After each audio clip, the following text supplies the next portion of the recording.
사랑하는 성도 여러분, 오늘도 성서학당을 통해서 여러분과 함께 만나게 돼서 참 기쁘고 감사합니다. 한 주간도 잘 지내셨으리라 믿습니다. 오늘 이 시간에는 압살롬이 아버지를 반역하는 이야기를 통해서 왜 자식이 아버지와 이렇게 등을 지고 살아갈 수밖에 없나, 한번 그런 걸 생각해 보는 그런 시간을 가지면 좋겠습니다. 압살롬이 3년 동안 외갓집에 피난 가서 살았잖아요. 도망가서. 그랬을 때에 다윗은 그 아들이 보고 싶고 그립고 얘가 좀 돌아왔으면 좋겠다라고 하는 내심 품고 있었어요. 그런데 아들을 데려오라고 명령하지도 않고, 아들아 오라고 편지도 보내지도 않고, 그런 어떤 또 행동을 못해요. 그거 보면 참 다윗은 책임적인 자세를 좀 덜 보이고 있는 것 같은 느낌도 들어요. 아버지가 적극적이질 못한 걸 또 느끼는 게 이 부분이에요. 지난주에도 우리가 공부했지만은 암논이라고 하는 큰아들이 셋째 부인에게서 낳은 딸 다말을 강간하고 가정을 어지럽혔을 때에 대단하게 말이야 화를 내면서 말이에요 이렇게 징계를 하고 끊어냈어야 되는데 그거 못했잖아요. 그로 인해서 2년 동안을 압살롬이 복수심을 가지고 이를 갈다가 2년 후에 일을 저질러서 마침내 형을 죽여버리잖아요. 그리고 도망을 쳐서 3년 동안 집에도 안 오고 소식도 없이 지내잖아요. 이런 모습은 정상적인 가정의 모습은 아닌 거예요. 불행하고 힘든 가정의 한 모습이라 이렇게 여겨집니다. 오늘 그런 면에서 우리 모두가 우리의 가정에 때로는 이렇게 좀 어지럽고 힘겨운 일들이 주어질 때에 이런 것들을 그냥 책임 회피하듯이 모른 척하고 그냥 덮어가고 은근슬쩍 지나가려 하지 말고 문제의 근원과 문제의 어떤 그 진행하는 것들을 빨리 막아내고 끊어내는 이런 역할이 필요하다고 생각이 되지는데, 아마도 이게 오랫동안 곪은 것 같아요. 곪었던 것이 터지는 거예요. 곪었다가 터질 때에 가서는 수습이 안 되게 돼버리는 일이 벌어져요. 그게 바로 다윗의 아들 압살롬이 아버지를 반역하는 행동으로 나타난다라는 거예요. 여러분 보세요. 형에 대한 복수심이 이제는 아버지에 대한 뭐랄까요, 적대감으로 나타난 거예요. 아버지를 죽이고 아버지의 왕좌, 그 왕권을 내가 뺏어야 되겠다. 이렇게까지 죄가 자라나고 있는 거 보세요. 정말 무서운 하나의 저주가 임하고 있는 게 보이죠. 자, 오늘 성경을 15장의 이야기를 주로 이야기하겠지만은 그 전에 14장 이야기를 잠깐 언급하고 들어가도록 하겠습니다. 다윗의 마음이 망명하여 도망쳐서 살고 있는 압살롬을 향하여 가고 있다는 사실을 주변에 있는 신하들 중에 눈치를 채고 알고 있는 사람이 있어요. 그것은 그 다윗의 누나의 아들인, 그러니까 외사촌인 그 요압이라는 장수 사령관이 알아차렸어요. 그래서 요압이 한 여자를 고용합니다. 고용해갖고 마치 연극을 하듯이 상복을 입혀가지고 왕 앞에 하소연을 하게 만들어요. 그때의 이야기 속에 이 여인이 마치 자기의 자기의 가정의 아들 둘의 이야기를 하듯이 이야기를 합니다. 그 이야기를 잠깐 읽어보면 이렇게 돼 있어요. 들어와 여인이 왕께 아뢰을 때에 얼굴을 땅에 대고 엎드려 왕에게 나를 도와주십시오 하고 청하는데 무슨 일이냐 왕이 물어보니까 나는 진정으로 과부이니이다. 남편은 죽고 이 여종에는 아들 둘이 있었는데 그들이 들에서 싸우나 그들을 말리는 사람이 아무도 없으므로 한 아이가 다른 아이를 쳐 죽였습니다. 온 족속이 일어나서 당신의 여종 나를 핍박하여 말하기를 그의 동생을 쳐 죽인 자를 내놔라. 우리가 그의 동생을 죽인 죄를 갚아 그를 죽여 상속자가 될 것까지 다 끊겠노라 이러고 있습니다. 그러하오니 내게 남아있는 것은 내 남편의 이름과 씨를 세상에 남겨두어야 될 이 아들인데 이 사람들이 내 아들마저 죽이려고 하니 나로 하여금 이 아이를 살려낼 수 있도록 좀 도와주십시오. 이렇게 하면서 왕에게 구합니다. 그때 왕이 여인에게 말합니다. 네 집으로 가라. 내가 너를 위하여 명령을 내리리라. 이 득오와 여인이 왕께 말하기를 내 주 왕이여 그 죄는 나와 내 아버지 집으로 돌릴 것이니 왕과 왕위는 허물이 없으리이다. 왕이 이르되 누구든지 내게 말하는 자를 내게로 데려와라. 그가 다시는 너를 건드리지 못하게 하겠다. 여인이 말하기를 청하건대 왕의 하나님 여호와를 기억하사 원수 갚는 자가 더 죽이지 못하게 하옵소서. 내 아들을 죽일까 두렵나이다. 왕이 이르되 여호와께서 살아계심을 두고 맹세하노니 내 아들의 머리카락 하나 땅에 떨어지지 아니하리라 했어요. 그때 이제 여인이 왕에게 청혼을 합니다. 왕이여 청하건대 당신의 여종을 용납하여 한 말씀을 왕께 드리게 해 주십시오. 여쭙게 해 주십시오. 여인이 이르되 그러면 어찌하여 왕께서는 하나님의 백성에게 대하여 이 같은 생각을 하셨나이까? 이 말씀을 하심으로 왕께서 죄 있는 사람같이 되심은 내쫓긴 자를 왕께서 집으로 돌아오게 하지 아니하심입니다. 이 말은 빗대서 말한 거예요. 왕은 왜 왕의 왕자 저 지금 위기에 놓여 있고 저렇게 외롭게 버려지고 있는데 왜 안 챙깁니까? 이거예요. 그러니까 요압이라고 하는 그 사촌이 왕에게 직접 말하지 못하고 여인을 빌려서 여인이 자기 아들들 이야기를 하듯이 하면서 왕에게 직언을 하는 거예요. 왕은 왜 왕의 아들, 그 아들 두 형제 가운데 서로 하나를 죽이고 하나가 도망쳐 있는데 걔를 사람들이 해하도록 내버려 두려고 하냐는 거죠. 데리고 오라 이거예요. 그때 왕이 말합니다. 여인에게 말하기를 내가 네게 묻는 것은 네가 내게 숨기지 말라. 여인이 이르되 내 주여 왕이 말씀하셨소이. 왕이 이르되 이 모든 일에 요압이 너와 함께 하였느냐. 눈치챈 거예요. 요압이라고 하는 사령관이 너 여인 너한테 너 이렇게 뒤에서 조종한 거 아니냐. 그때 왕이 대답합니다. 여인이 대답합니다. 내 주 왕의 살아계심을 두고 맹세하오니 내 주 왕의 말씀을 좌로나 우로나 옮길 자가 없으리이다. 왕의 종 요압이 내게 명령했습니다. 요압에 의하여 이런 말이 자기에게 오게 했구나라는 걸 알고 왕이 요압을 불러서 말합니다. 가서 청년 압살롬을 데려와라. 이렇게. 여러분 그래서 3년 동안 망명생활하고 있는 압살롬을 요압을 보내서 데려오게 합니다. 자, 그래서 요압이 가서 그술 땅으로 가서 압살롬을 데리고 예루살렘으로 왔습니다. 자, 여기까지 좋아요.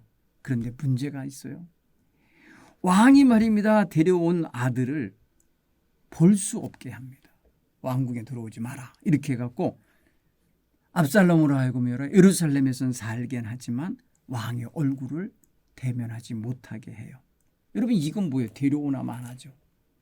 생각해 보세요. 3년 동안 아들을 그리워한 건 뭐예요? 보고 싶어서 그리워온 거 아니에요? 그런데 왜 지금은 왕궁에는 못 들어와요? 왜 왕을 보러는 못 오게 해요? 이것도 여러분 모순이에요. 여러분 그렇게 되자 압살롬이 너무너무 속상하지 않겠어요? 그래서 그가요. 아버지가 다스리는 온 이스라엘 이곳저곳을 다니면서 아버지의 백성들의 마음의 원통함이나 송사들을 하나하나 풀어줍니다. 그러니까 왕자로서 다니면서 백성들의 어려운 문제를 해결해줘요. 여러분 이 백성들의 마음을 얻게 돼요. 결국 뭐야? 아버지가 못하는 부분을 아들이 돌아다니면서 백성들의 민심을 사는 거예요. 결국은 아버지를 향하여 가는 마음을 자기에게로 돌리게 그렇게 말하고 다닌 거예요. 재판도 잘 해주고 옳고 그른 거 판단해주고 이렇게 저렇게. 왜? 왕궁에는 들어오지 못하게 하니까 이 왕자가 돌아다니면서 백성들의 마음을 가로채고 있었어요. 결국은 어느 정도 때가 됐을 때에 압살롬이 200명의 군대를 거느리고 가서 일을 꾸밉니다. 그래서 압살롬이 예루살렘에서부터 헤브론으로 내려가서요. 압살롬이 헤브론이라는 곳은 어디냐면 남쪽 유다의 성읍이거든요. 다윗이 처음 임금이 됐던 자리. 근데 예루살렘이라는 곳은요. 그 유다 지파의 땅과 베냐민 지파 사이에 들어있는 하나의 독립된 그런 지역인데 그것을 다윗이 여부수 족속에게서 뺏어갖고 거기에 수도, 왕궁, 왕도를 삼았었잖아요. 그곳에서 헤브론으로 내려가서 거기서 반역을 꾀합니다. 그래서 백성들을 자기에게로 모으고 자기를 따르게 하는 이야기가 등장을 합니다. 오늘 제가 그거를 15장 13절부터 이제 그런 배경을 가지고 기록된 말씀을 읽겠어요. 전령이 다윗에게 와서 말하되 이스라엘의 인심이 다 압살롬에게로 돌아갔나이다 한지라. 다윗이 예루살렘에 함께 있는 그의 모든 신하들에게 이르되 일어나 도망하자. 그렇지 아니하면 우리 중에 한 사람도 압살롬에게서 피하지 못하리라. 빨리 가자. 두렵건대 그가 우리를 급히 따라와 우리를 해하고 칼날로 성읍을 칠까 하노라. 왕의 신하들이 왕께 이르되 우리 주 왕께서 하고자 하시는 대로 우리가 행하리이다. 보소서 당신은 당신의 종들이니이다 하더라. 왕이 나아갈 때 그의 가족을 다 따르게 하고 후궁 10명을 왕이 남겨두어 왕궁을 지키게 하니라. 왕이 나가매 모든 백성이 다 따라서 벤메르하게 이르러 멈추어서니 그의 모든 신하들이 그의 곁으로 지나가고 모든 그렛 사람과 모든 블레셋 사람과 및 왕을 따라 가드에서 온 모든 가드 사람 600명의 왕 앞으로 행진하니라. 그때의 왕이 가드 사람 이때에게 이르되 어찌하여 너도 우리와 함께 가느냐. 너는 쫓겨난 나그네이니 돌아가서 왕과 함께 네 곳에 있으라. 너는 어제 왔고 나는 정처 없이 가니 오늘 어찌 너를 우리와 함께 떠돌아다니게 하리요. 너도 돌아가고 네 동포들도 데리고 가라. 은혜와 진리가 너와 함께 있기를 원하노라 하니라. 이때가 왕께 대답하여 이르되 여호와의 살아계심과 내 주 왕의 살아계심으로 맹세하옵나니 진실로 내 주 왕께서 어느 곳에 계시든지 사나 죽으나 종도 그곳에 있겠나이다 하니 다윗이 이때에게 이르되 앞서 건너가라 하매 가드 사람 이때와 그의 수행자들과 그와 함께한 아이들이 다 건너가고 온 땅 사람이 큰 소리로 울며 모든 백성이 앞에서 건너가매 왕도 기드론 시내를 건너가니 건너간 모든 백성이 광야의 길로 향하니라. 보라 사독과 그와 함께한 모든 레위 사람도 하나님의 언약궤를 메어다가 하나님의 궤를 내려놓고 아비아달도 올라와서 모든 백성의 성에서 나오기를 기다리도다. 왕이 사독에게 이르되 보라 하나님의 궤를 성읍으로 도로 메어 가라. 만일 내가 여호와 앞에서 은혜를 입었으면 도로 나를 인도하사 내게 그 궤와 그 계신 대로 보이시리라. 그러나 그가 이와 같이 말씀하시기를 내가 너를 기뻐하지 아니한다 하시면 종이 여기 있사오니 선히 여기시는 대로 내게 행하시옵소서 하리라. 여러분 여기에 다윗이 도망치는 장면 기록하고 있죠. 도망칠 때 누가 따르고 수행했는지 이야기하고 있죠. 오늘 이 이야기를 보면서 반역이 벌어졌을 때의 다윗의 처지와 다윗의 상황을 이야기해 주고 있어요. 자, 압살롬이 반역한 이유는 우리가 충분히 이제 납득이 되죠. 아버지가 자기를 외면하고 돌아봐 주지도 않고 용서를 했으면 용서했다고 하는 어떤 그 구체적인 증거도 안 주고 품어주지도 않고 만나주지도 않고 얼굴도 보아주지도 않고 그러니까 얼마나 화가 나고 서운했겠어요. 예? 그 전에도 이미 서운한 감정 때문에 형을 죽이고 도망친 일도 있었는데 돌아왔는데도 역시 그림자 대하듯이 대해주지 않으니 너무 속상한 거죠. 자, 압살롬이 반역했다는 소식이 다윗에게 전해졌죠. 여러분, 그러자 무슨 일이 벌어졌어요? 다윗은 거두절미 왜 그랬냐, 뭐 어떻게 됐냐, 뭐 이런 거 상황 파악 안 해요. 도망가자 이게 도망치기부터 먼저 하잖아요. 왜? 이 상황을 읽은 거예요. 다윗도 여러분 3년 동안 이 압살롬이 외가에 가서 지낸 것에 대하여 정말 노심초사해 주는 마음이 있었지만은 데리고 와가지고 말이에요. 전혀 돌봐주지 않고 함께 해주지 않은 결과 결국은 이런 반역을 꾀하는 사태까지 벌어진 것에 대해서 정말 어떻게 자기 스스로 수습이 할 수가 없어요. 그러니까 신하들에게 야 우리 여기 남아있던 다 죽게 생겼다 도망가자 이렇게 하고 결국은 겁에 질려서 일단 몸을 피하고 위기를 모면하는 방식을 택하게 됩니다. 탈출이에요. 예루살렘 탈출. 압살롬은 그동안에 자기 사람들을 챙겨서 이제 헤브론에서부터 이제 진군하여서 예루살렘으로 오겠죠. 그러면요 보세요. 다윗의 기세는 꺾였고 압살롬의 기세는 상승하고 있는 분위기가 연출되고 있는 거예요. 다윗은 늙었고 압살롬은 아주 청년으로서 생생하고 그리고 그런가 하면은 이미 여론을 장악하고 있는 이 압살롬 입장에서는 더 유리한 거예요. 갑작스럽게 벌어졌기 때문에 다윗은 대책도 못 세웠어요. 그러니까 결국은 다윗은 일단은 피하고 보는 거예요. 그래서 도망을 가고 있다라는 것을 알 수가 있습니다. 그때에 뭔 일이 벌어져요? 그가 그의 왕궁에 후궁 10명을 놓고 가죠. 그 부인들이에요. 그들을 왕궁을 지켜라 하고 남겨놓고 갑니다. 이게 바로 아까 말한 그 재앙이 너희 집에 있을 거다. 너는 은밀히 행했지만 내가 백주에 네 부인들이 남에게 넘어가게 될 거고 겁탈을 당하게 될 거고 그런 걸 할 거라고 한 이야기가 바로 이 여인들이에요. 자, 그런가 하면은 다윗이 도망칠 때 함께 따라 나선 가드 사람 이때라는 사람이 있고 그 백성들이 있다고 말했어요. 그때 다윗은 너 야 어제 왔는데 오늘 이렇게 나랑 같이 도망치는 일이 생기면 어떡하냐. 너는 그냥 네 갈 길로 가라. 네 백성 데리고 가라고 하면서 돌려보내죠. 그는 일종의 그 이때라는 것은 이때라는 사람을 살려주려고 살 수 있는 길로 가라고 기회를 주는 거예요. 근데 그들이요. 아닙니다. 우리는 선택한 대로 가겠습니다. 하고서 다윗과 함께 죽기 살기를 함께 하겠다고 결단한 걸 보고 함께 가게 하죠. 여러분 여기 보면은 이 도망치는 다윗을 따르는 무리가 있어요. 생각해 보세요. 지금 이제 새롭게 신흥 세력으로 일어나고 있는 압살롬의 군대에 합세하는 게 더 유리할지 퇴각하고 있고 도망치고 있는 다윗에게 머물러 있는 게 유리할지 이거 순간 막 계산들을 하고 있을 거예요. 신하들이요. 그런데 신하들도 다 그러죠. 우리는 왕이 생각한 대로 하겠습니다 하면서 우리는 다 당신의 종입니다. 이런 표현을 하잖아요. 15절에 보면 왕의 신하들이 왕께 이르되 우리는 주께서 하고자 하시는 대로 우리가 행하리이다. 보소서 우리는 당신의 종들입니다. 이러면서 신하들은 다 왕과 함께 동행하겠다고 합니다. 네.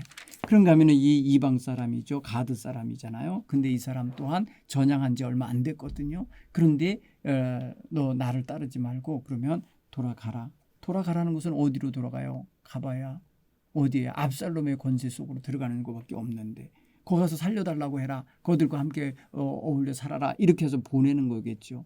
그런데 안 가겠다고 그러죠. 그래서 이때는 다윗의 소식을 듣고 600명의 군대를 이끌고 찾아온 거예요. 같이 가겠다고 나선 거예요. 이제 여러분 보세요. 이스라엘에 정착하기 위해서 들어온 이 사람이 다윗과 함께 동고동락하겠다. 죽든지 살든지 우리 함께 왕을 모시고 가겠습니다. 라고 할 때에 다윗이 굉장히 고마웠겠죠. 여호와의 은혜와 진실함으로 축복을 해줍니다. 이런 면에 있어서 좋은 사람을 만나는 것을 보면은 다윗은 이렇게 도망치는 상황, 위기에 놓인 상황에서도 좋은 사람들을 얻게 되는구나라는 걸 알 수가 있습니다. 자, 예루살렘을 떠난 다윗의 일행은 기드론 시내를 건너게 되는데 어디로 가게 되느냐면 성경 보면은 23절 끝에 보면은 기드론 시내를 건너간 모든 백성이 광야길로 향하니 그랬어요. 광야 가는 길로 가게 됐다.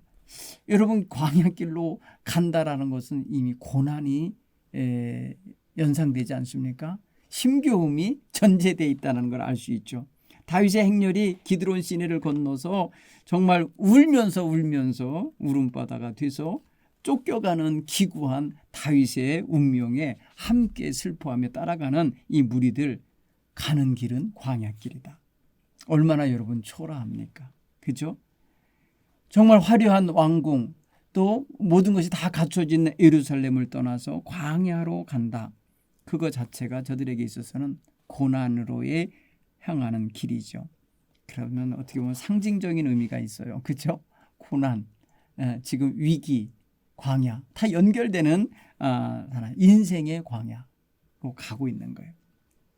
광야는 생명을 유지하기도 어려운 곳이잖아요. 물을 찾고 얻기도 어렵고 먹을 것을 구하기도 어려운 지역으로 가는 거예요. 하나님의 은혜를 체험하기에 가장 좋은 자리이기도 해요. 광야는 그런 면에 있어서. 왜? 전적으로 인간의 한계를 넘어서 있는 지역이기 때문에 인간의 힘으로는 도저히 살아남을 수 없는 곳이기 때문에 그렇죠. 이런 곳으로 가는데도 불구하고 이때라는 사람은 따라 나선 거잖아요. 너 돌아가라 라고 할 때에 아닙니다. 왕과 함께 죽고 살기를 같이 하겠습니다 라고 하는 모습 보면 여러분 나오미를 따라왔던 모압 여인 룻이 나 어머니 가시는 곳에 나도 가고 어머니 눕는 곳에 나도 눕고 어머니 죽는 곳에 나도 죽고 거기 묻히겠습니다 하면서 어머니를 안 떠나겠다고 따라붙었던 그 장면 여러분 좀 비슷하지 않아요? 룻기 1장 16절 17절의 말씀과 여러분 비슷하죠.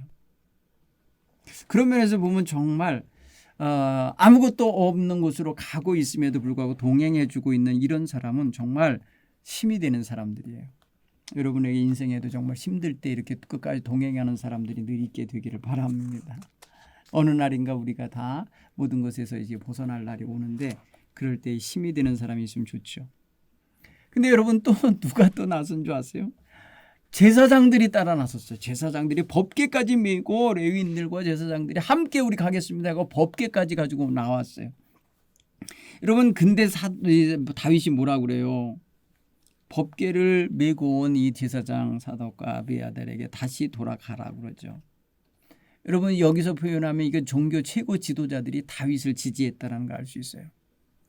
이들이 말에 눈치 보고 있으면서 새로운 왕이 세워지는 이 압살롬 이 사람을 우리가 축복하며 거기 빌붙어 살자 이러면서 생각하지 않았어요. 그들은 끝까지 그들의 왕은 다윗인 거예요. 하나님이 인정하는 왕은 다윗인 걸 알아요. 그러니까 다윗에게 따라 나서는 거죠. 그럴 때 그들이 가지고 나가는 거 뭐냐면 하나님의 법궤까지 들고 나간다. 이것은 곧 하나님의 임재와 하나님이 승리케 하실 거라는 걸 확신하면서 갈아가는 모습 아니겠어요? 근데 다윗은 돌아올 위치로 가져다 놔라. 하나님이 나를 돌아오게 하셔서 이것을 보게 하신다고 허락하시면 그렇게 될 것이고 그렇지 않고 너 말씀하시기를 내가 너 기뻐하지 않는다. 그러면은 종이 여기 있습니다. 선이 여기신 대로 행하십시오. 이렇게 할 거라는 거예요. 그러니까 다윗은 지금 하나님 뜻에 순종할 각오가 되어 있어요. 하나님 나를 인도하셔서 이 은혜를 입게 하셔서 다시금 예루살렘으로 돌아오면 내가 그 교회와 그 계신 데 가서 하나님을 배울 것이지만 그렇지 않고 하나님이 허락지 않으면 나는 하나님의 뜻대로 선이 여기시는 대로 행하시라고 하면서 그 앞에 복종할 거다. 이렇게 하면서 하나님 앞에 맡기는 자세를 갖고 있죠. 여러분 이게 뭐예요? 어떻게 보면 하나님에게 맡기는 거예요. 하나님 제가 지금 압살롬에 의하여 반역이 있어서 도망을 치지만 하나님의 뜻이면 돌아올 수 있음을 믿습니다. 이거고요.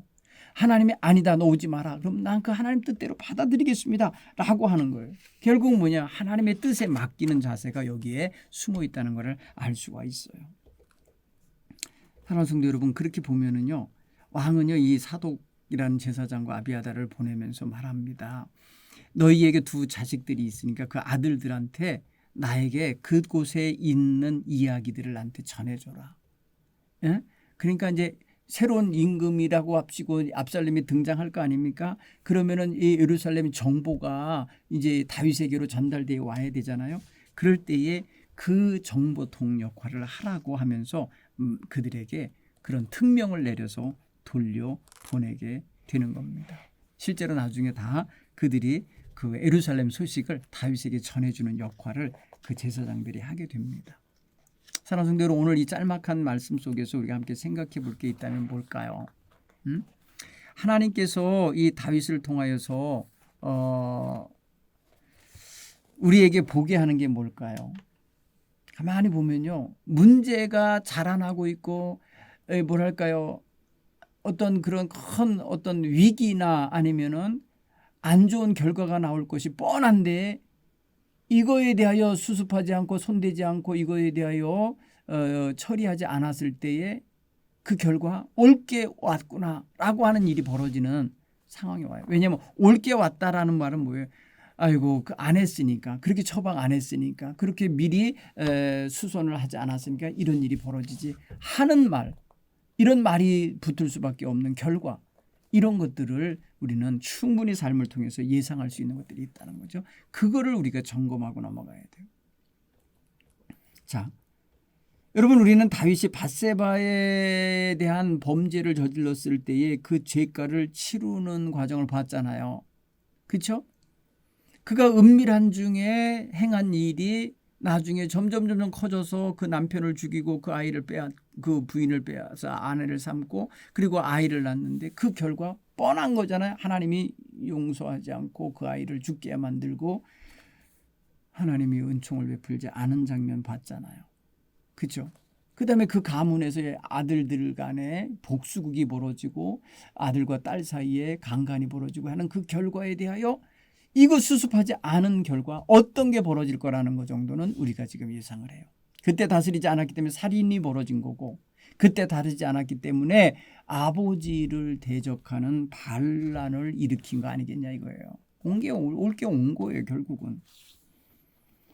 자, 오늘 우리가 그런 면에서 생각하면 다윗이 공경에 처해져 있지만은 다윗 자신이 소극적일 수도 있고 자기가 굉장히 뭐랄까요, 자기 자신의 문제를 스스로 해결할 능력이 없는 무능함도 있을 수 있지만 아버지로서 왕으로서 처방해야 되고 다스려야 되고 지휘해야 될 부분들을 놓치고 있었던 게 있었다는 거죠. 그 결과들인 거예요. 자, 오늘 그런 면에서 여러분, 다윗이 공경에 처했을 때 그 마음은 낙심도 됐을 수 있고 좌절도 됐을 수 있었고, 아, 올 게 왔구나 하면서 정말 체념하듯이 받아들일 수도 있었겠죠.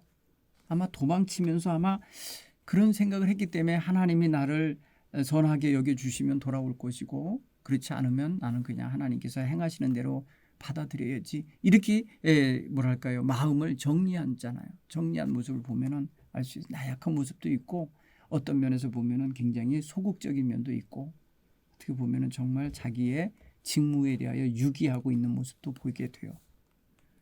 자, 우리는 공경에 처했을 때 우리 주변에 돕는 사람이 많을수록 좋은데 봤을 때 끝까지 나를 도와주고 곁에 있어줄 사람들이 몇이나 될까? 한번 좀 생각해 보세요. 다윗은 굉장히 꽤 많았네. 보니까 신하들 전체, 제사장들, 무슨 뭐 이때라고 하는 사람이 군대들 많은 사람들이 그를 동행했는데 그런 면에서 다윗은 정말 많은 사람들이 끝까지 따라줬구나라는 걸 알 수 있는데 우리는 어떻습니까? 과연 우리의 삶을 깊이 나누면서 끝까지 동행해주며 곁에 와서 힘이 되어줄 사람이 많은가요? 여러분, 이것은요, 우리가 평소에 어떻게 인간관계를 맺으며 살아가는지, 그 사람의 인품이 어떠한지, 그 사람이 평소에 어떤 선한 씨앗들을 많이 뿌렸는지에 따라서 달라질 것 같습니다.